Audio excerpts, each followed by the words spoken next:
got these documents. I hope Sahitya Academy will preserve and they will do something to. मैं हीरा मीना जी को दरख्वास्त करूँगा, उनके जो पेपर है मिनी लैंग्वेज के ऊपर में प्रेजेंट करें।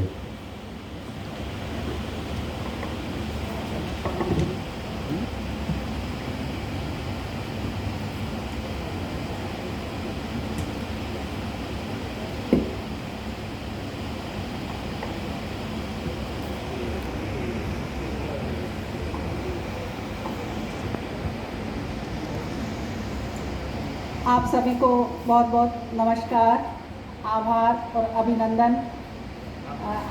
साहित्य अकादमी और संस्कृति मंत्रालय द्वारा ये 39वां साहित्य महोत्सव जो हो रहा है, इस साहित्य महोत्सव के लिए मैं साहित्य अकादमी और संस्कृति मंत्रालय और साहित्य अकादमी की पूरी टीम को तहे दिल से हार्दिक अभिनंदन और आभार व्यक्त करना चाहती हूँ, क्योंकि उन्होंने हम देश भर के मूल निवासी आदिवासियों को एक मंच दिया है, जो अपनी संस्कृति और अपनी भाषाओं के साथ अपने वजूद को यहाँ प्रेजेंट कर रहे हैं। और हमें जो विषय दिया गया है वो विषय इतना महत्वपूर्ण है कि वो पूरे संसार के आदिवासियों से जुड़ा हुआ है। आदिवासी भाषाओं का साहित्य और पहचान की तलाश। तो आदिवासी भाषाएं और उसका साहित्य और उसकी पहचान ये राष्ट्रीय नहीं है, अंतर्राष्ट्रीय है। आप लोगों को जान के गर्व होगा कि हम आदिवासी पूरे संसार के 90-95 देशों में पाए जाते हैं और लगभग 50 करोड़ से भी ज़्यादा हमारी आबादी या जनसंख्या है। हम आदिवासी चाहे जंगल, पहाड़, मैदान, दर्रे, घाटियाँ, वीरान सब जगह पाए जाते हैं। हमारी मूल पहचान हमारी मातृभाषा है, उसी में हमारी संस्कृति है, इतिहास है, परंपराएं हैं, लोकोक्तियाँ है, मुहावरे हैं। हमारे पुरखों के जो ज्ञान का विशाल भंडार है वो सब कुछ हमारी मातृभाषाओं में या हमारी मदर टंग में समाया हुआ है। इसीलिए संसार का सबसे प्राचीन और वृहद ज्ञान जो है वो आदिवासी भाषाओं में ही निर्मित है, उसी में छुपा हुआ है। इसीलिए आदिवासी भाषाओं को या बोलियों को संसार के ज्ञान की चाबियां कहना बहुत बड़ी बात है।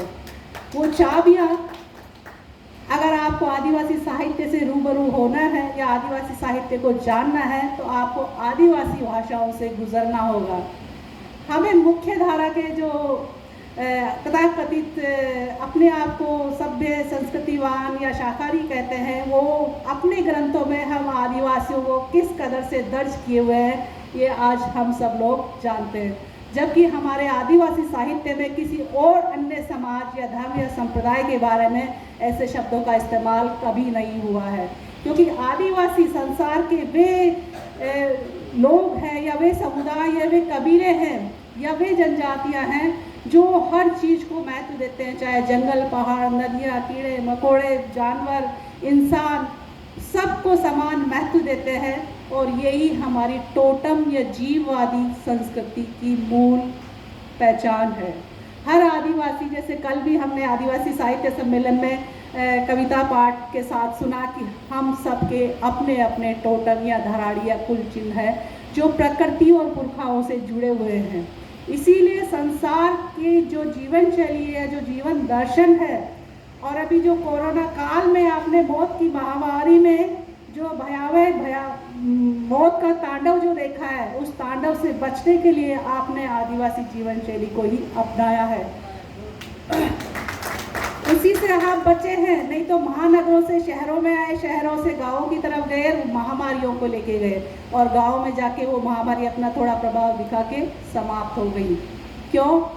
क्योंकि वही स्वच्छ वातावरण है, स्वच्छ जलवायु है, स्वच्छ खान पान है, स्वच्छ रहना है और स्वच्छ और सादगी भरा जीवन है, साहित्य है, जिसे एकेडमिक दुनिया लोक और फोक के नाम से जानती है या बोलती है, लेकिन हम आदिवासी इसे वाचिक साहित्य या पुरखोती साहित्य या ऑरेचर साहित्य के रूप में इसको स्थापित करते हैं। क्योंकि हमारे पुरखों ने जो जीवन में जिया है, भोगा है, सामना किया है और जीवंत अनुभवों का जो निचोड़ है वही उनके साहित्य में, वही उनके गीतों में, वही उनकी लोकोक्तियों में, पहेलियों में या हमारे जो पुरखा देवी देवता हैं, हमारे जो आराध्य हैं, हमारी जो धराड़ी है, वो सब जीवंत रूप के प्रमाण है जो पूरे संसार के जीवन को प्रभावित कर रहे हैं, पूरे संसार के जीवन को चला रहे हैं। जैसे आदिवासी साहित्य और पहचान की तलाश जो विषय दिया गया है, इसमें मैं बताना चाहूँगी, विषय बहुत विस्तृत है, बहुत बड़ा है ये, इसमें हर विषय पे बोला जा सकता है। तो मैं बताना चाहूँगी कि पूरे संसार में लगभग 12 भाषा परिवार है। इन 12 भाषा परिवारों में भारत में 5 भाषा परिवार है। इन 5 भाषा परिवारों में आदिवासियों की भाषाएं हैं। यानी हम आदिवासी इतने विस्तृत और विशाल ज्ञान भंडार के पुरखों के वंशज हैं कि अगर हमारे ज्ञान को सहेजा जाए तो इस संसार को आने वाले समय के भयावह त्रासदियों से हम बचा सकते हैं। और ये मैं नहीं कह रही, ये यूनेस्को ने घोषित किया है कि अगर आपको अब बचना है तो आदिवासियों को बचाना होगा, आदिवासी जीवन शैली को अपनाना होगा और उनके जीवन दर्शन को जीवो और जीने दो के साथ हर प्राणी, हर जीव जंतु को समान महत्व आपको देना होगा। भारत के जो 5 भाषा परिवार वो बताना चाहूँगी। ऑस्ट्रो एशियाटिक भाषा परिवार है, चीनी तिब्बती भाषा परिवार है, द्रविड़ भाषा परिवार है, अंडमानी भाषा परिवार है और भारोपीय भाषा परिवार है। इन 5 भाषा परिवारों में भारत की आदिवासी भाषाएं अपने विपुल साहित्य भंडार के साथ, अपनी मातृभाषाओं बोलियों के साथ आज भी बहुत वाचिक परंपरा में ही है, लिखित है, लिखित रूप में बहुत कम है। इसीलिए हम आदिवासियों ने अब बीड़ा उठाया है कि हमने जिन पे भरोसा किया था उन्होंने हमारे बारे में जो लिखा वो बहुत गलत लिखा है और जो सच नहीं है वो लिखा है, लेकिन जो सच है और जो सही है वो अब हम खुद अपनी अपनी मातृभाषाओं में लिखने का प्रयास शुरू किया है। और ये साहित्य अकादमी और देवेंद्र सर और मंच पे विराजित वरिष्ठ भाषाविद आप सभी को मैं हृदय से नमन करना चाहूँगी कि आपने इतना अच्छा मौका दिया इस विषय पर, इस आदिवासी साहित्य के अस्तित्व और पहचान के बारे में बोलने के लिए। तो मैं बताना चाहूँगी कि भारत की जो भाषा परिवार में जो 5 भाषा परिवार है, इनमें भील, मीणा, गोंड, बंजारा, असुर, उराव और भी द्रविड़ आदिवासी परिवार है जो नाग परिवार से संबंधित है या उनके टोटम है, धराड़ी है, वो सब प्रोटो ऑस्ट्रेलियाई, प्रोटो द्रविडियन भाषा परिवार के भाषाओं के मालिक है।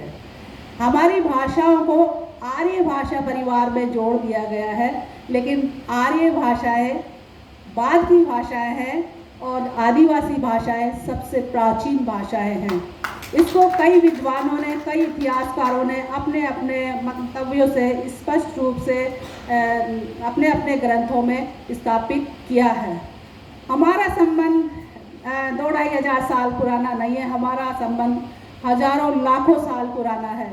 ये मैं नहीं कह रही, ये हमारे गुफा शैल चित्र कह रहे हैं। हमारे धराड़ी और टोटम की जो परंपराएं हैं, जो महिलाएं अपने शरीर पे गोदने गुदवाती है, और ये जो आभूषण हमारी माताएं परंपरागत रूप से दादी की दादी या नानी की नानी अपनी सैकड़ों पीढ़ियों से लेती आई है, सहेजती आई है, और जो वाचिक परंपरा की जो ज्ञान धारा है, चाहे वो लोकगीत हो, चाहे परंपराएं हो, चाहे औषधीय ज्ञान हो, चाहे कृषि ज्ञान हो, चाहे पशु पक्षियों का ज्ञान हो, चाहे मानव जीवन का ज्ञान हो, आपको पता है आपके और हमारे परिवारों में महिलाएं ये काम करती आई है। आपके दादा नाना का जन्म भी वो खुद ही करवाती आई है, उनको पालती पोसती आई है, कोई डॉक्टर नहीं था ना। आज भी कई क्षेत्रों में आज भी महिलाएं अपने मौखिक ज्ञान धारा का इतना व्यवहारिक जीवंत उनके पास धरोहर है कि उसको लिखकर एकेडमिक दुनिया ने लोक साहित्य के रूप में उसको दर्ज किया है और आदिवासी साहित्य को खारिज किया है।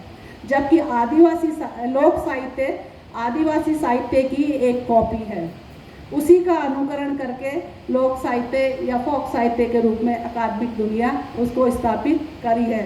जबकि उससे प्राचीन जो साहित्य है, जो वाचिक परंपरा में है, जो पुरखौती में है, जो बड़े बुजुर्गों के पास है, जो उनकी मौखिक कंठ में निवासरत है, वो सब वाचिक परंपरा या पुरखौती परंपरा का बहुत बेहद और महत्वपूर्ण और दुर्लभ साहित्य या ज्ञान भंडार है, जिसको संसार की भाषाओं से सहेजना बेहद महत्वपूर्ण है। क्योंकि महत्वपूर्ण इसलिए है क्योंकि जीवा और जीने दे के साथ हम संसार के सभी प्राणियों के साथ जो प्रकृति से तादात्म्य करके जीवन जी रहे हैं, वो हमारी पुरखा परंपराओं में हमें एक अनमोल धरोहर के रूप में पुरखों से ही मिला है।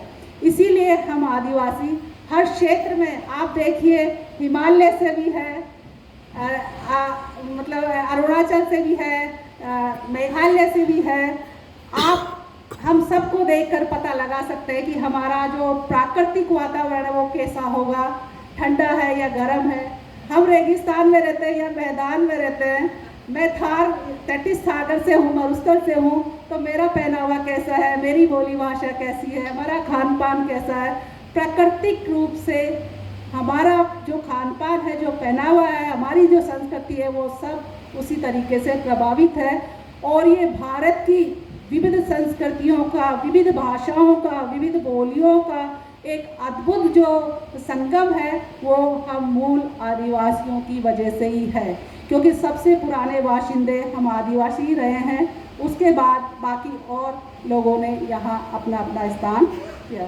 जैसे मीणी भाषा के बारे में मुझे दिया गया है, तो मैं बताना चाहूँगी कि मीणी भाषा में लगभग 15 के आसपास बोलियां हैं।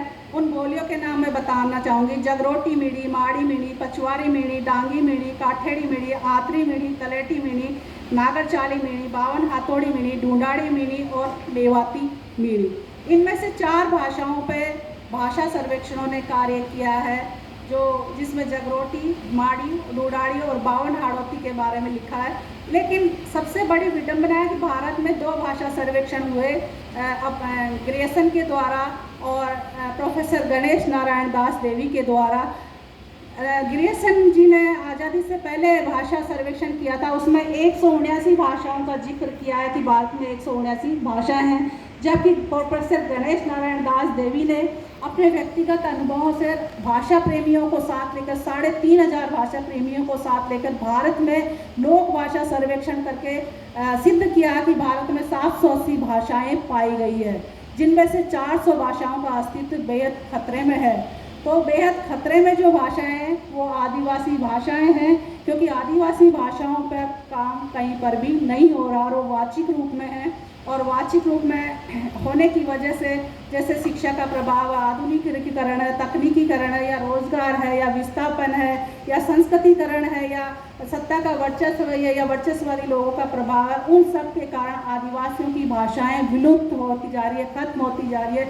इसीलिए यूएनओ ने कहा है कि हर 2 सप्ताह में एक आदिवासी भाषा मर रही है या विलुप्त हो रही है। जैसे कल देवेश सर ने बताया था कि अंडमान निकोबार की बो भाषा की एक महिला 2010 में ख़त्म होने से वो भाषा ख़त्म हो गई है। लेकिन गणेश नारायण देवी प्रोफेसर ने एक वक्तव्य दिया है कि एक व्यक्ति भी अपनी मातृभाषा को बचाने के लिए प्रयासरत है तो वो भाषा बच सकती है, और मैं उसकी अमलदार हूँ। इसीलिए मैं अपनी भाषा को जिंदा करने के लिए अपने प्रयास जारी रख रही हूँ। और सर ने और इस मंच ने मीणी भाषा को जो स्थान दिया, जो बोलने के लिए एक स्पेस दिया कि अपनी भाषा को मैं प्रेजेंट कर पाऊँ, उसके लिए बहुत महत्वपूर्ण है ये। तो मैं अपनी मीणी भाषा में आपको 1-2 लोकगीत सुनाना चाहूँगी, क्योंकि छोटे छोटे ही हैं सर।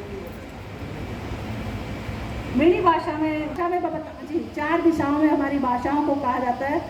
अगुणी, आथुणी, दूजी और लंका। अगुणी, आथुणी, दूजी और लंका, ये मीणी भाषा की 4 दिशाएं जो पूर्व, पश्चिम, उत्तर, दक्षिण के रूप में जानी जाती है। हमारे बड़े बुजुर्गों ने, मेरी जो दादी है वो हमेशा कहती थी, दनुग्या दनात्या का धनी पहली सकड़ा को बोलो कर जो, पाँच मारो कर जो। अब दनुग्या और दनात्या को धनी कौन है? सूरज और चांद। दनुग्या मतलब सनराइज और दनात्या मतलब सनसेट यानी चंद्रमा, यानी है सूर्य और चंद्रमा, पहले सबका भला करना, बाद में हमारा करना। तो ये देखिए कितना बड़ा आदिवासी दर्शन है, कितनी बड़ी थ्योरी है, जो पहले सबके कल्याण की बात की जाती है, बाद में और किससे? प्रकृति तत्वों से, क्योंकि सूर्य और चंद्रमाई इस धरती के नियंता है और इसी अंतर्गत रात और दिन होते हैं और हमारी दिनचर्या इसी से प्रभावित होती है। ऋतुएँ भी इसी बनती है, खेतीबाड़ी भी इसी से होती है और हम सबका जीवन इससे प्रभावित। समय की कमी के कारण विषय तो खैर बहुत विस्तृत है, इतना ही कहकर मैं आप सभी को बहुत बहुत आभार और अभिनंदन के साथ आप सभी से कहना चाहूँगी, जय जोहार, जय आदिवासी और आप सबकी जय हो। क्योंकि आदिवासियों में अपने जीवंत लोगों की जय की जाती है, कहीं काल्पनिक लोगों का कहीं कोई स्थान नहीं। जय जोहार, जय आदिवासी। और मैं बताना चाहूँगी, सिंधु घाटी सभ्यता की जो हमारे पुरखे रहे हैं, उन्होंने उस सेंधव लिपि को लिखा है जिसको मुख्यधारा आज तक नकारती आई है। सेंधव घाटी की जो चित्र लिपि है उसको आचार्य मोतीराम लर्गानी गोंड समाज के बहुत बड़े विद्वान रहे हैं, गोंडी भाषा के बहुत बड़े विद्वान रहे हैं। उन्होंने उस सेंधव लिपि चित्र लिपि को पढ़ा है, ये उनकी पुस्तक है। उस चित्र लिपि को उन्होंने बहुत अच्छे तरीके से परिभाषित किया है। और ये मीणा समाज के राम सिंह सेवरा जी है, उन्होंने भी सिंधु घाटी शैली को, चित्र लिपि को अपनी मतलब हिंदी और अंग्रेजी में बहुत अच्छे से समझाया है। और ये हम आदिवासी पुरखाओं ने ही कैसे पढ़ा उस सिंधु घाटी की चित्र लिपि को, ये मुख्य धारा से मेरा सवाल है कि आदिवासी साहित्य को या उसकी पहचान को जानना होगा तो आपको इस चित्र लिपि को भी जानना होगा कि आपके पुरखे क्यों नहीं जान पाए और हमारे पुरखे उसको कैसे परिभाषित करके इतने बड़े बड़े ग्रंथ लिख चुके हैं। ये पुस्तकें इंग्लिश में भी है और हिंदी में भी है। नहीं कहकर मैं आप सभी को बहुत हार्दिक अभिनंदन कहना चाहूँगी। शुक्रिया। बहुत बहुत धन्यवाद हीरा मीना जी को। हीरा मीना जी मिनी कवित्री और निबंधकार है। आपको सावित्रीबाई फुले पुरस्कार, अम्बेडकर सम्मान, सुभद्रा कुमारी चौहान राष्ट्रीय सम्मान सहित अनेक पुरस्कार प्राप्त हैं। आपकी कृतियों में मैत्रेयी पुष्पा के उपन्यासों में नारी दशा और दिशा, लोक की पुकार और सार्वभौमिक जन्मस्थली आदि शामिल हैं। और इनके पहले मरक साहब ने अपना पुस्तकें हैं, अनेक पुरस्कार आपको प्राप्त हैं। आप